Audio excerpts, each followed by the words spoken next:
السلام عليكم ورحمة الله وبركاته. النهاردة فيديو جديد مع بلبل. متأسف جدا على الصوت. الحلقة اللي فاتت. آه، إن شاء الله كل حاجة هتظبط واحدة واحدة. لسه في البداية. النهاردة كابتن ميدو، كابتن مصر كابتن ميدو، بيقول إنه مش هينفع يدرب النادي الأهلي. يعني والله انا من هنا بطالب بالكابتن محمود الخطيب انه يمشي مستر كولر و... ونتحايل على كابتن ميدو انه يجي يدرب الاهلي. بصراحة احنا محتاجينه الصراحة، يعني محتاجين نقع كده بتاع 10 سنين مثلا ولا حاجة. إيه، كابتن ميدو، حضرتك راجل محترم.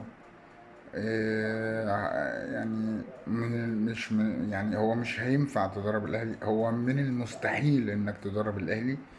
الاهلي نادي كبير قوي قوي قوي، يعني المكانة دي صعب حد من مصر على الاقل في الوقت الحالي انه يمسك المكان دوت. آه، الاهلي مع كولر حاجة تانية خالص. كولر مدرب كبير قوي قوي قوي قوي الصراحة. احنا شفنا نسخة كبيرة من اللعيب، من بعض اللعيبة الصراحة. توظيف وإمكانيات بتظهر وإيقاع وحاجات كبيرة قوي لكولر الصراحة. محمد هاني بقى مع كولر حاجة تانية خالص. حسين الشحات،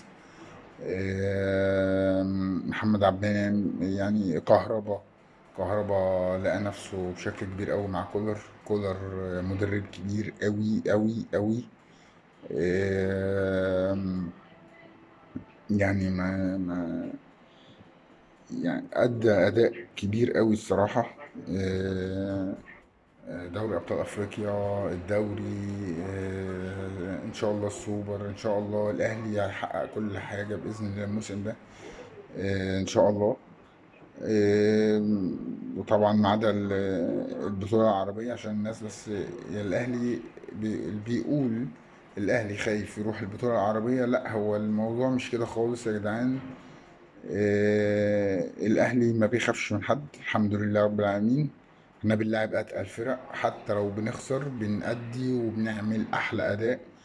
تمام. والبطولة العربية كلها كانت تتمنى الاهلي يكون موجود، بس لظروف الاهلي طبعا. الاهلي مش فاضي.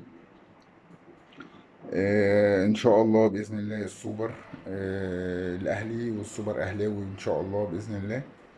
آه، كل التوفيق للنادي الاهلي والمستر كولر، وهارد لك كابتن ميدو. ان شاء الله لما نحتاج مدربين محليين هنبقى نفكر في حضرتك. واتمنى لك يعني تشوف فريق يتوافق مع افكار سعادتك.